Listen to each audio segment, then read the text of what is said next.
Hello friends, Radhe Radhe. आप सब लोग कैसे हैं?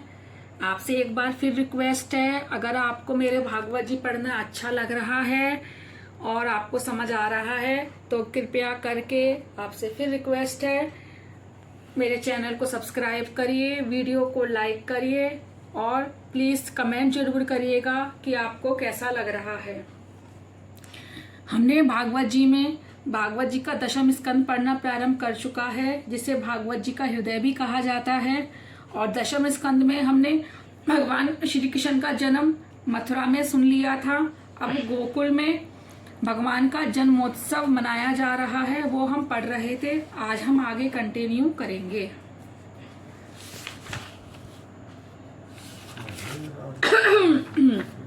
राधे राधे। मेरा गला थोड़ा सा बैठ गया ठंडा पानी के पीने की वजह से। गर्मी इतनी है, क्या करें। चलिए, राधे राधे। शरीर मथुरा है और हृदय गोकुल। नंद जीव है, इस शरीर को मथुरा बनाना है। हृदय गोकुल में बाल कृष्ण को पधराओ। मन को आसक्ति से बचाओगे तो शरीर मथुरा बनेगा और हृदय गोकुल। पवित्र काया ही मथुरा है। महाप्रभु जी की आज्ञा है, मथुरा और मधुरा एक हैं।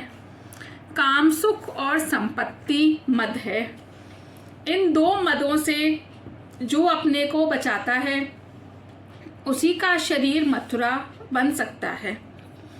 इन दो वस्तुओं में फंसा हुआ है मन। इस मन को ही बचाना है। मनुष्य कई बार तन से तो काम सुख का त्याग करता है, किंतु मन से नहीं करता है। तन से तो त्याग करे, किंतु मन से ना करे तो वह त्याग दंभ मात्र है।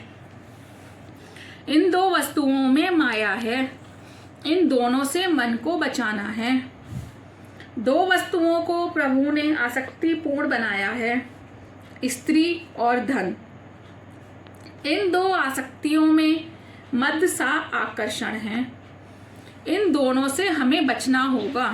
संपत्ति, शक्ति और भोग की उपस्थिति होने पर भी मन को बचाए रखना ही सच्चा संयम है। अन्यथा अपनी जवानी में जो मन को अंकुशित कर पाए वही सयाना है। वृद्धावस्था में आंखें तेजहीन होने पर यदि कोई व्यक्ति सिनेमा का शौक छोड़ दे तो उसकी क्या बढ़ाई है। भोग विलास से यौवन को भ्रष्ट ना करो।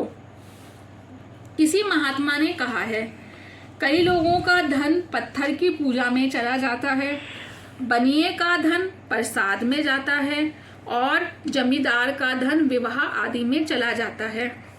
भक्ति आसान नहीं है, पर स्त्री और पर संपत्ति की आसक्ति को छोड़े बिना भक्ति का आरंभ नहीं हो सकता। प्रातः काल में पूजा कर ली और सब कुछ हो गया, भक्ति हो गई, ऐसा मानना ठीक नहीं है। जब तक भोग बुद्धि है तब तक ईश्वर की आसक्ति कैसे हो पाएगी।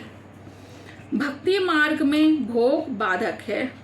मन को धीरे धीरे भक्ति मार्ग की ओर मोड़ दो। द्रव्य का चिंतन करते रहने से तो द्रव्य मिलेगा नहीं। द्रव्य और काम सुख का विचार तक छोड़ दोगे तभी तुम्हारी काया पवित्र होगी। यमुना भक्ति का ही नाम है। शरीर को मथुरा बनाना है और हृदय को गोकुल, तो भक्ति यमुना के किनारे पर बसना होगा। यमुना का भक्ति का किनारा कभी ना छोड़ना। 24 घंटे भक्ति तट पर रहोगे तभी तुम्हारा शरीर मथुरा और हृदय गोकुल बन पाएगा। जब तक मन में मत्सर होगा शरीर मथुरा हो नहीं पाएगा। मत्सर तो विद्वान और धनिक दोनों को सताता है। परमात्मा के राज्य में अन्याय है ही नहीं। जो कुछ भी हो रहा है ठीक ही हो रहा है। मनुष्य के शासन में पाप है, ईश्वर के शासन में पाप नहीं। आजकल के लोग शरीर की अपेक्षा मन से अधिक पाप करते हैं। इस शरीर को मथुरा बनाओ। ऊपर कहे मद से मन को दूर रखोगे तो शरीर मथुरा बनेगा। उस मद से मन को बचाने का उपाय क्या है? मथुरा शब्द को उलटने से राथुम शब्द बनेगा और बीच में थू अक्षर निकाल दोगे तो राम रह जाएगा। जिसके मुख में हमेशा राम शब्द बसा रहता है उसी का शरीर मथुरा बन पाता है। यदि परमात्मा से हमेशा संबंध बना रहेगा तो राम रहेगा नहीं, तो थू ही रह जाएगा और सभी यमदूत थू थू करेंगे उस पर। हम तीर्थ यात्रा करें वह तो ठीक है, किंतु शरीर को ही तीर्थ सा पवित्र बनाओ और हृदय को गोकुल बनाओ। गौ शब्द के कई अर्थ हैं। गौ का अर्थ है इंद्रिय, भक्ति, गाय, उपनिषद आदि। इंद्रियों को विषय की ओर बढ़ने देने की अपेक्षा प्रभु की ओर मोड़ दो, क्योंकि उनके स्वामी प्रभु ही हैं। भक्ति आँखों से भी हो सकती है और कानों से भी। आँखों से भक्ति करने का अर्थ है आँखों में प्रभु को बसाकर जगत को देखना। इस प्रकार देखने से जगत कृष्ण रूप दिखाई देगा। तुलसीदास जी और हनुमान को सीताराम के सिवाय और कोई भी दिखता नहीं था। मन में तो भगवत स्मरण हमेशा चलते रहने दो। हृदय गोकुल बनते ही कन्हैया आ जाएगा।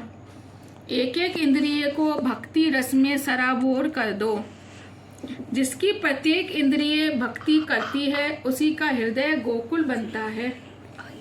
कई लोग कानों से तो भक्ति करते हैं या आँखों से भी भक्ति करते हैं, किंतु मन से नहीं करते। प्रत्येक इंद्रिय में श्री कृष्ण रस का पान करो, तभी तुम्हारा मन, तुम्हारा हृदय गोकुल बनेगा और अंत में परम आनंद का प्राकट्य होगा। जो भी इंद्रिय भक्ति नहीं करती वह पापाचार करती है। जो अपनी प्रत्येक इंद्रिय से श्री कृष्ण रस का पान करता है वही गोपी है।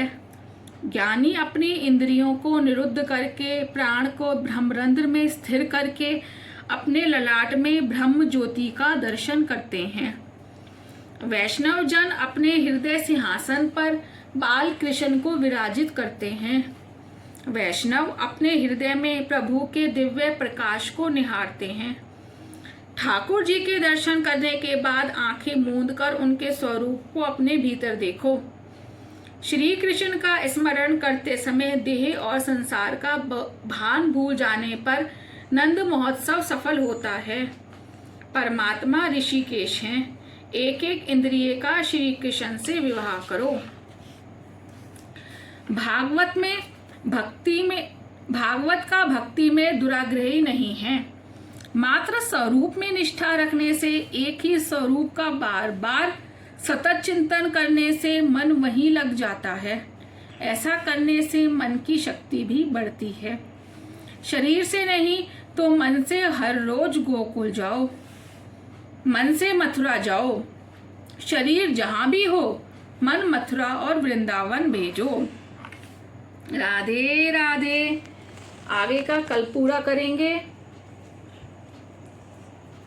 धन्यवाद। जय जय श्री राधे।